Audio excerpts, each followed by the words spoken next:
Lesson number 1. Put all your eggs in one basket. Everyone says diversify. Never put all your eggs in one basket. That's total BS advice when you're just starting. Just look at every rich person and you'll see they got rich by focusing on one thing. You think Bezos started Amazon selling everything? Nah, just books. That's it. He became the book guy first, then expanded into the everything store. Facebook focused on college kids. Bill Gates focused on software. Here's a golden rule. You get rich by focusing on one thing. You stay rich by diversifying. But most people do the exact opposite. Take entrepreneurs. They finally get one product working, and suddenly they're like, time to launch 17 new products. Like, chill. You just figured out something that works. Why mess that up?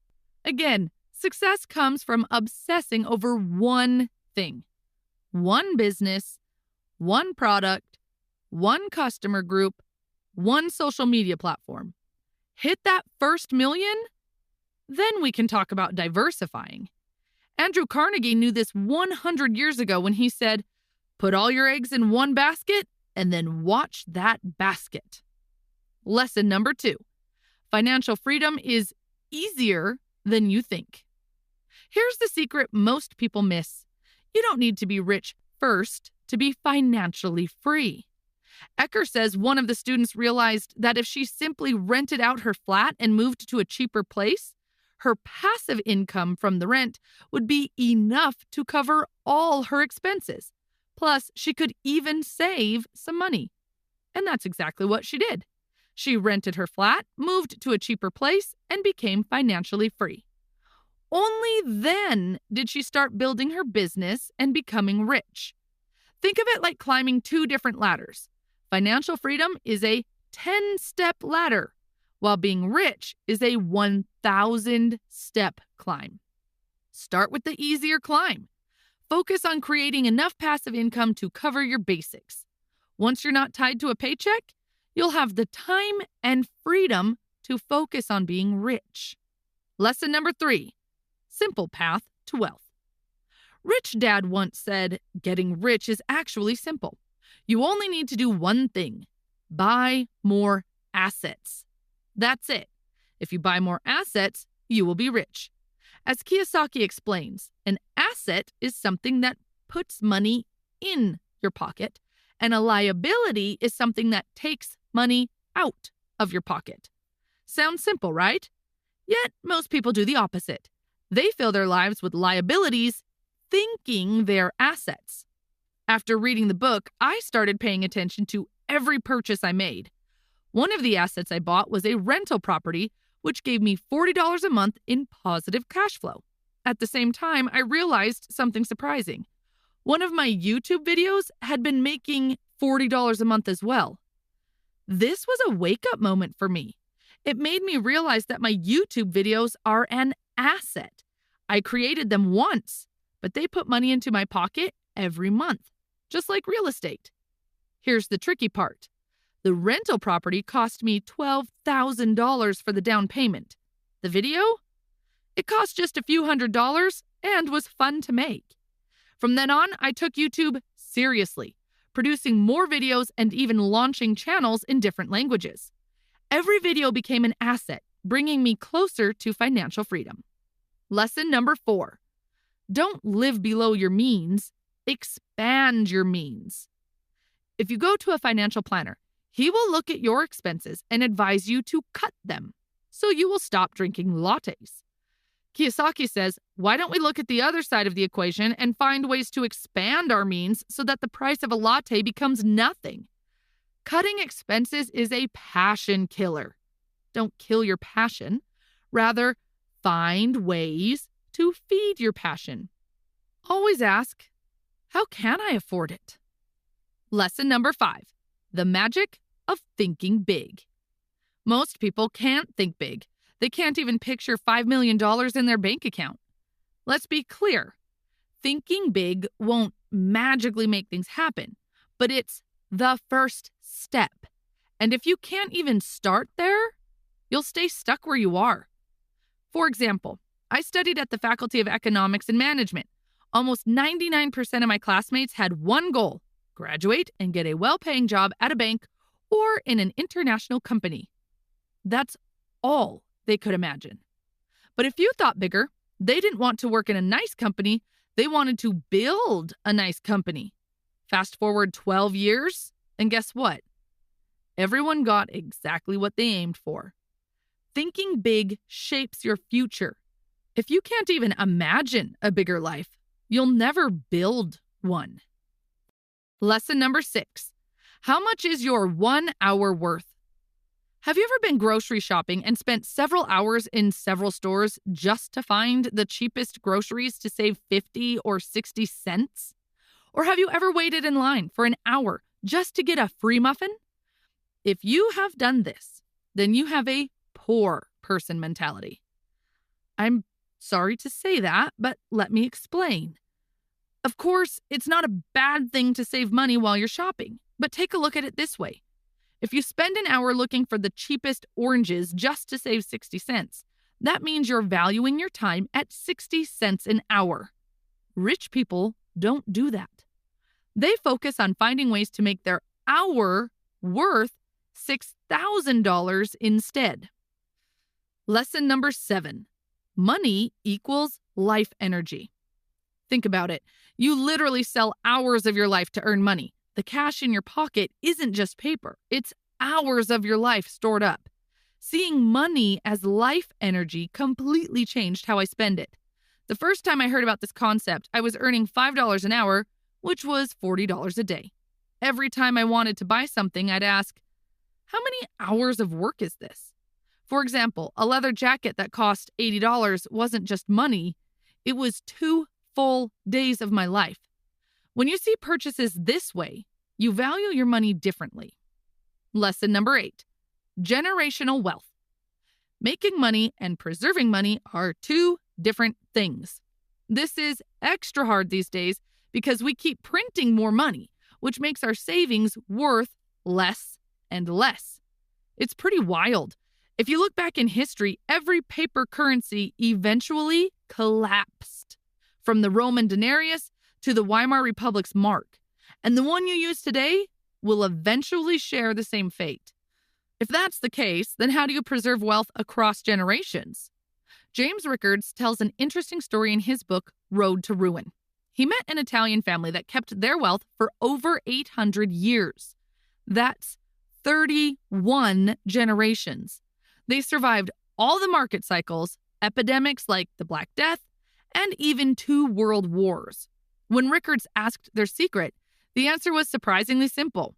1/3, 1/3, 1/3. They kept 1/3 of their wealth in real estate and land, 1/3 in gold, and 1/3 in valuable art. While art is confusing to me, I stick to what I understand. Physical gold that you can hold and houses that people will always need. Lesson number 9.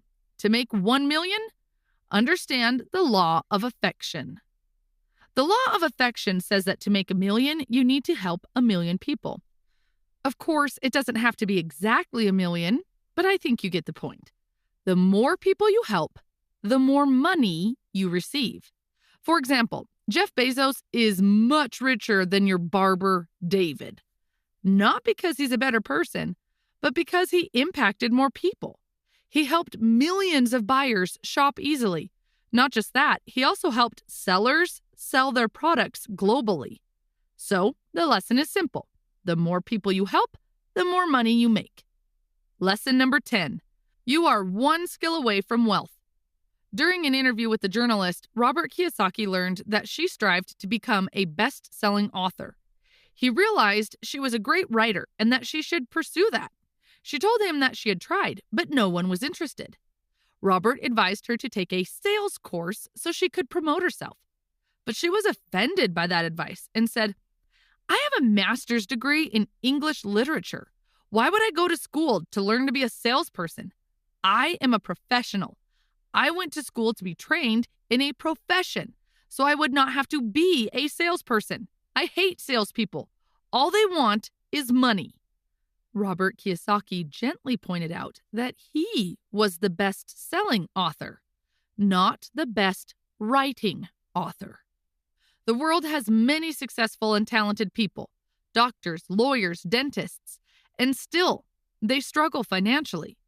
A wise business consultant once said, "They are one skill away from great wealth." Lesson number 11. Get rich young.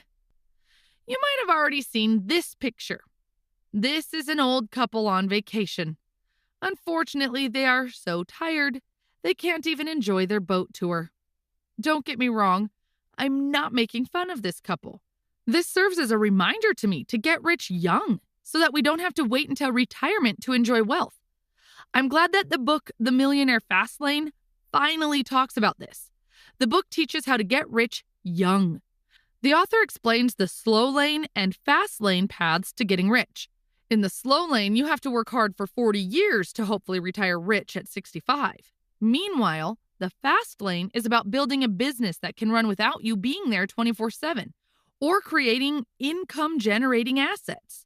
Though its name is fast, it still requires several years of hard work, but not as long as 40 years. Lesson number 12. Create your own luck. Let's say you and I are looking for an investment property to buy. I go and check 10 flats, but you check 100. Who do you think is going to be lucky? Of course, you. From the outside, it will look like you just came across a great property and bought it. But in reality, you created your own luck by taking many actions. The more actions you take, the better your chances of getting lucky. Lesson number 13. Mental money tricks. Think of your brain like folders on your computer. There's a folder for savings, another for investments, bonuses, and daily spending. Look, we treat the same amount of money differently based on which folder it's in. For example, you might hesitate to spend $2,000 from your savings folder for the new iPhone. But if your boss gives you a $2,000 bonus, you'll probably buy that new iPhone without thinking twice. This is called mental accounting, and it can cost you money. So here are 3 tips to turn this to your advantage. 1, keep little money in your spending account and put the rest into your savings account. Because our mind sees a savings account as sacred, we can't touch that. 2, knowing that mental accounting is a natural human weakness, casinos use chips instead of cash. Why? Because you won't see the real money leaving your pocket. So, do you understand how paying with a card can impact your spending? Use cash whenever possible. 3, have a goal in advance for any extra income you will get. For example, save all your bonuses for investment. Lesson number 14, how to spend more on the things you love with a conscious spending plan. A conscious spending plan starts with this mindset. Spend extravagantly on the things you love and cut costs mercilessly on the things you don't. Having automation for your finances enables you to have a conscious spending plan. For example, here's how Alex does it. Alex gets paid at the end of the month. 5% of his paycheck goes to his retirement account. 25% goes to his investment account. 25% goes to his savings account. Then the automation he sets up automatically pays his fixed costs like internet, loans, and insurance. The money left in his account can be used for guilt-free spending. Alex loves trying out different restaurants every weekend and spending on gadgets, so he spends $1,000 a month on that. You might think that Alex is wasting money, but Alex has a conscious spending plan. Alex spends less on things that don't matter to him. For example, he doesn't subscribe to Netflix and he doesn't spend on gym memberships because he walks in the park for exercise. And before spending extravagantly on the things he loves, he has already saved 55% of his paycheck and paid all his bills. Lesson number 15, become the person who earns more. If you're making $1,000 a month and want to hit $10,000, you need to start acting like someone who already earns $10,000. When you do, your mindset changes. Soon, your behavior will change.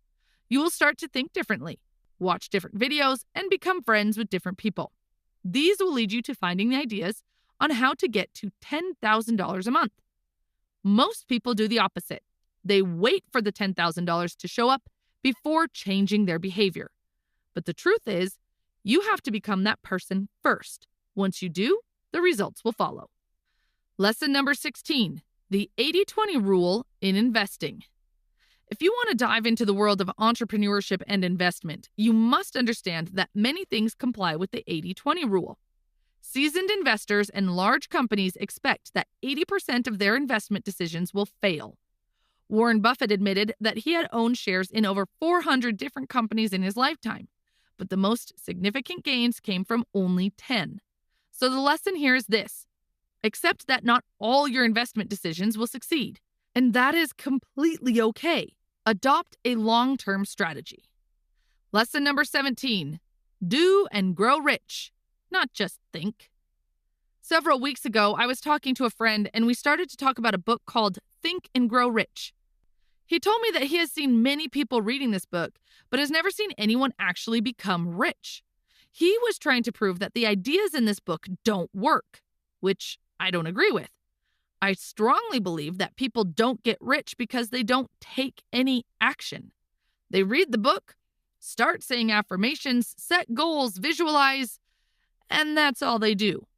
They don't take any action. It's like wanting to win the lottery, but not even buying a ticket. Now, I'm not saying you should buy a lottery ticket. That's just an example. Even something as random as winning the lottery requires action. Lesson number 18. Know how much is enough. There is a danger of never having enough. People can have wealth, prosperity, and power, but greed for more can lead them to risk it all. Take the story of Rajat Gupta, who went from being an orphan to CEO of McKinsey & Company. The value of his estate was reported to be $100 million. But Gupta wanted more. In 2008, during the Goldman Sachs crisis, Warren Buffett invested $5 billion to save the bank. As a board member of the bank, Gupta knew this before the public, so he secretly bought shares before they rose because of Buffett's investment. He was then arrested for insider trading. Because of his greed and never having enough, he ruined his reputation and his career. You have to know how much is enough. And don't compare yourself to others. When you compare, you still want more, because there is always someone who's better than you. Lesson 19, the math behind investing earlier. Billy, Susan, and Kim invest $3,000 per year with a 10% annual return. Billy starts at 15, invests for just 5 years, and stops at 19.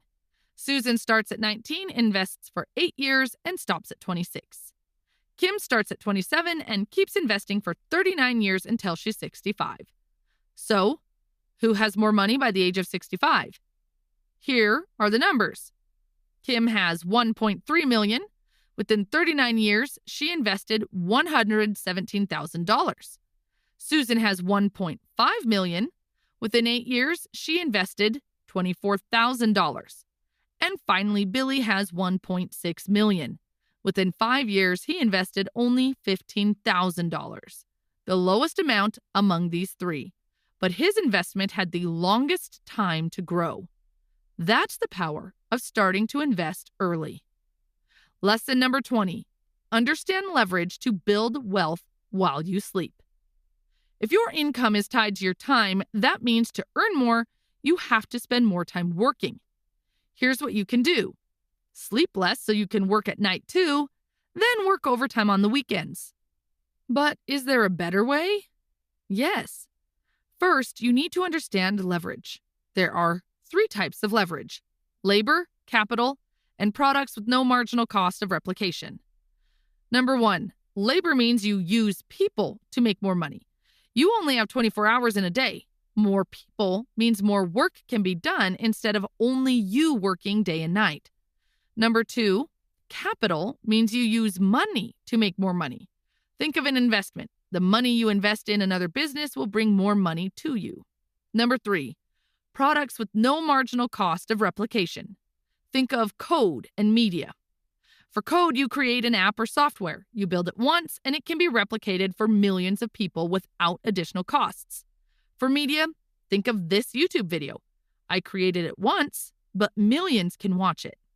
The same goes for an ebook. There's no cost to replicate it. But if you write a physical book, to print another one, you have to pay. So, leverage is the key to earning more without working more hours. Lesson number 21. Know exactly what you want. The number one reason most people don't get what they want is that they don't know what they want. Imagine you and your friend are ordering at a sandwich shop.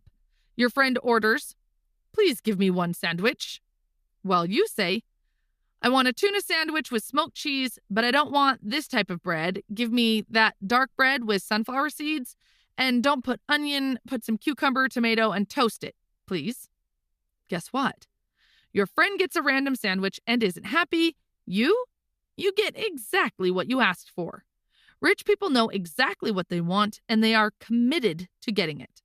If you want a rich life, then clearly define what that rich life looks like. For example, I want the freedom to work when and where I want. I want to take my parents on a nice vacation twice a year. I want to eat at nice restaurants without looking at prices first. Know what you want, then plan how to get it.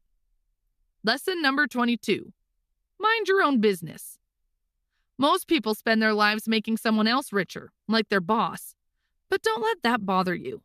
Mind your own business here doesn't necessarily mean you have to quit your job to start your own business. Instead, it means building your asset column while keeping your day job. An asset is anything that puts money in your pocket without you having to work 24/7 for it. For example, rental properties, royalties, or even mobile apps that you create after your 9-to-5 job, which people have to pay for every month to use. Find and build assets that you understand and love. At the same time, keep your expenses low. Once you have built your assets, let the cash flow generated by those assets pay for luxuries, not your paycheck. Lesson number 23. Don't wish for a lump sum of cash. Imagine owning a water well versus having a tank of water. The tank, no matter how big, eventually runs dry. The well, properly maintained, provides water forever. Real wealth isn't about having a big pile of cash. It's becoming the person who can build income streams. Once you have that skill, you'll never need to worry about running out of money. Just like riding a bicycle, once you've learned, you'll never forget it. Jim Rohn once said, "When I lost all my money, I realized that I had only lost 10%. The remaining 90% was the skill that would help me rebuild everything." Lesson number 24. How to spend without feeling guilty.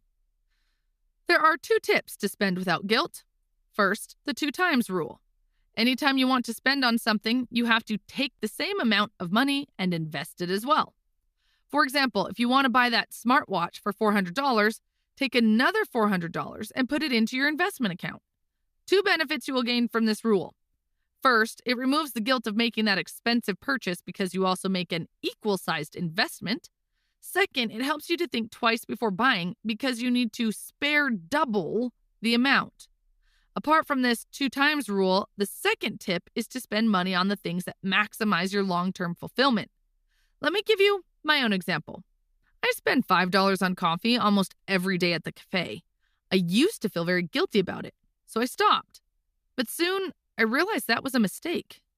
Why? Because first, I got distracted a lot working from home. I am more productive when I work at the cafe. Plus, working at the cafe means I don't have to rent an office. So, you have to identify what matters most to you. Lesson number 25. Cut costs versus increase income. Cutting costs is important, but let's be realistic. There are only a limited number of things you can cut back on. Sure, cut costs on unnecessary items, but focus more on increasing your income. That's the real game changer. Lesson number 26. Wealth is what you don't see. Someone may seem rich at first glance, but that new iPhone and new couch might have been bought on an installment plan, and you don't know how much debt that person has on his credit card. Wealth is the income that is saved, not spent. Wealth is the ability to buy things if necessary, without having to worry about the price tag and without relying on installment plans. When people say they want to be a millionaire, what they really mean is that they want to spend $1 million. But spending $1 million is literally the opposite of being a millionaire. Spending money to show others how much you have is the fastest way to have less. Lesson number 27, how to save and enjoy money at the same time. Whatever amount you have in the bank, that didn't happen overnight. It's the result of choices you've made over the years. Either you spend more or save more. Both will be reflected in your bank account. So the question is, how can you save more while still spending on the things you want? The answer is automate and build a system that saves, invests, and pays your bills while you sleep. To automate your finances, first you need to categorize your spending. Then decide the percentage for each category. Let's look at this example, and feel free to adjust the percentage based on your income.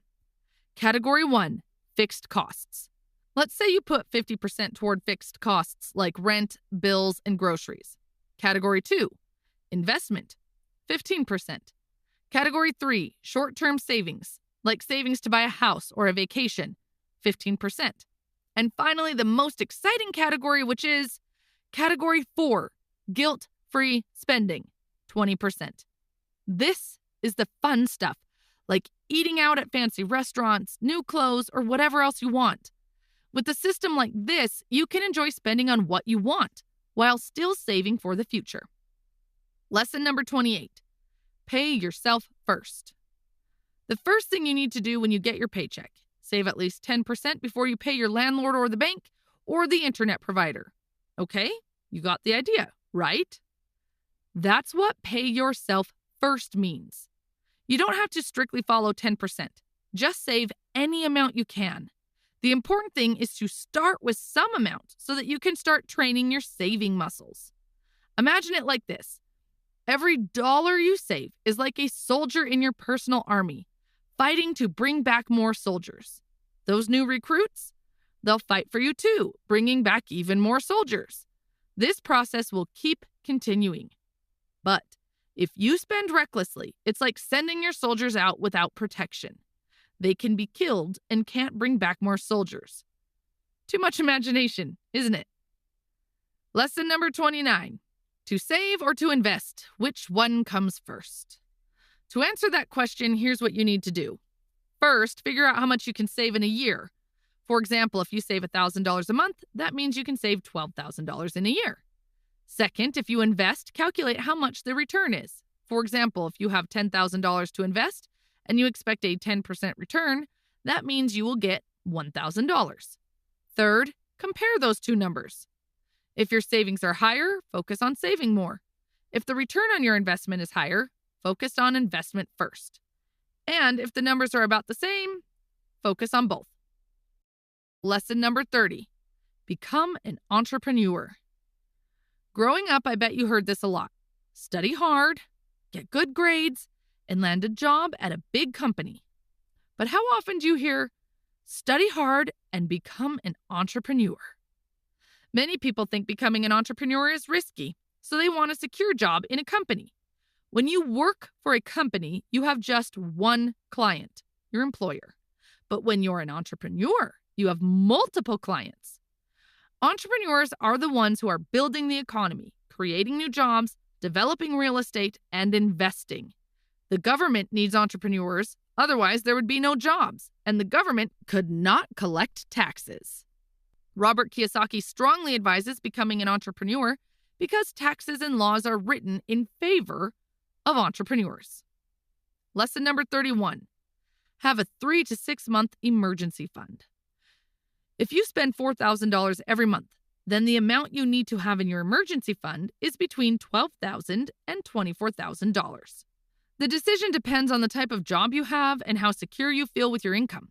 If you have a stable income, you can focus on saving for 3 months. But if you have variable income or depend a lot on external conditions, 6 months is right for you.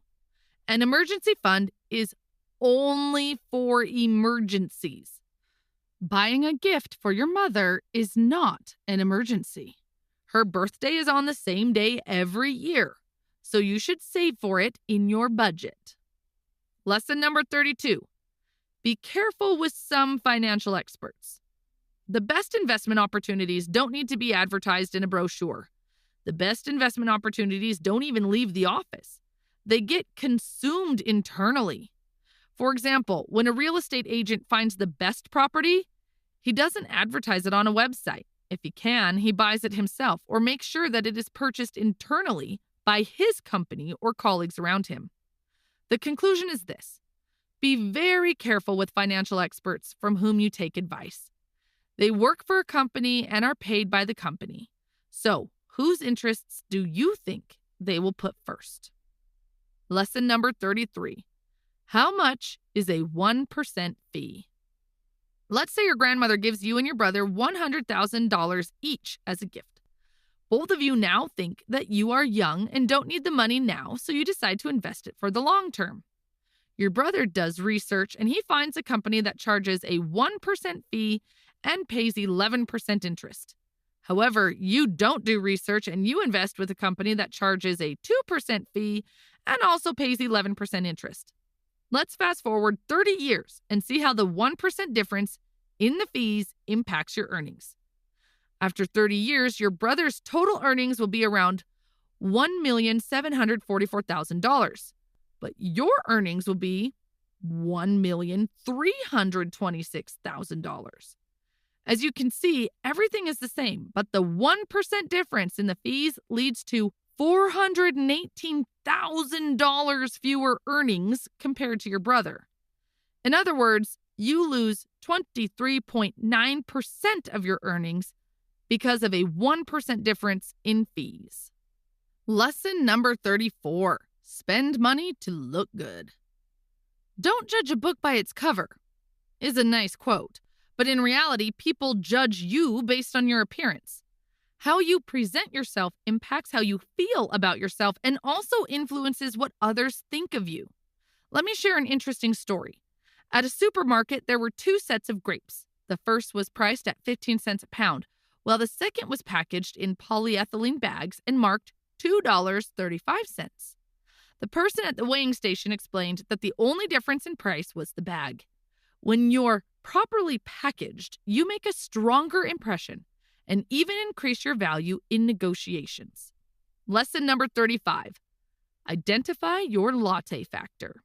According to David Bach, regardless of the size of your paycheck, you probably already make enough money to become rich. A lady who attended the author's seminar complained that she was barely surviving by the end of the month. So how could she become rich? After examining her expenses, the author found out that this lady spent around $10 every day on coffee and snacks before lunchtime. After some calculations, the author explained that if she invested $5 a day with 10% yearly return, she could have $1.2 million by her retirement. This lady had to change her latte lifestyle. Now, you might think that this doesn't apply to you because you don't waste money like her. The point is, we don't realize how much we waste money on little things. Your latte factor is probably not a latte, but it is the money you waste, like eating out every day, or cigarettes, unused subscriptions, or maybe even a second car that you don't use. Find your latte. Lesson number 36. How much should you save? For example, when I was studying at the university, I was also working in a company. Since I was a student, I could stay in a dorm in a shared room and eat at the university cafeteria quite cheaply. This meant that I could easily save 50% of my income. However, once I got married and moved to a flat, I could only save 3% at most. This made me feel terrible because I couldn't save as much as I used to. And that is one of the biggest problems with sticking to a fixed saving rate. If life is dynamic, then why should the saving rate be static? That is why the best saving advice is save what you can. If you're single and can save 40%, then save 40%. If you are married and have kids and can only save 2%, then save 2%. If you follow this advice, then you will experience far less stress and far more overall happiness. Lesson number 37. Pay off your debt. How long will it take to pay off your car? Loan for your studies? Credit cards? Even that loan from your brother? First, list them down in a table. In the item section, write what your debt is. Total payoff is the remaining balance to pay off your debt. Use this to rank your debts, from smallest to largest. The debt with the smallest balance will be on top. Under minimum payment, write down your monthly minimum payment. For example, your credit card has a balance of $3,000 with a minimum payment of $200. Student loan balance, $10,000, minimum payment, $300. Car loan balance, $20,000, minimum payment, $500. Second, use the debt snowball method. Let me explain. Let's say you earn $5,000 a month. From that, deduct your basic expenses like food, rent, and bills. Let's say you spend $1,000 on that. Now you're left with $4,000. Then pay the minimum on all debts. In this example, the total minimum payment for your debts is $1,000. You now have $3,000 left. Use all remaining money to pay off the smallest debt first, in this case, your credit card. By next month, the credit card is gone. You no longer have to pay $200 per month for your credit card anymore. What's left is the student loan and a car loan. Repeat the process until all debts are paid off. To pay off your debt faster, find ways to earn extra money, work overtime, get a side job, or sell items you don't need. The key here is to live debt-free. But here's one tricky part: your mortgage. How on earth can you live debt-free with a 35-year mortgage? Leave that out of your list for now. Why? It's too big. It may discourage you. Lesson number 38: why you can't quit after several failures. I personally know many people who have tried to create their own business but failed and eventually gave up after 3 or 4 failures. It always amazes me how these people expected to be successful after just a few tries. Giving up after 3 or 4 failures is like starting to go to the gym to get in shape, but quitting after a few days because you didn't see any results. If you want to get in shape, you need to be consistent.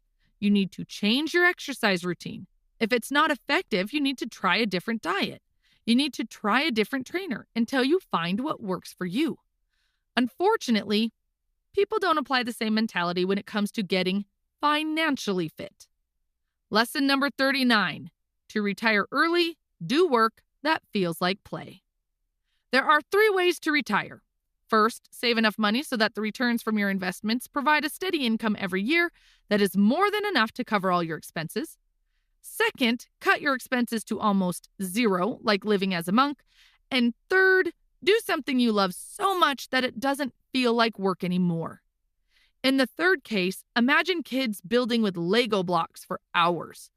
They're completely absorbed, having so much fun they forgot to eat lunch. Then imagine they get paid for it. That's early retirement. Doing what you love because it feels like play. You work not because you have to pay the bills, but because you love your work so much you want to do it all the time. What matters is that you're living today as you wish, instead of putting off your desires for when it's financially possible. Lesson number 40: become the best at what you do to earn high pay. Become exceptional at what you do, and watch opportunities chase you instead.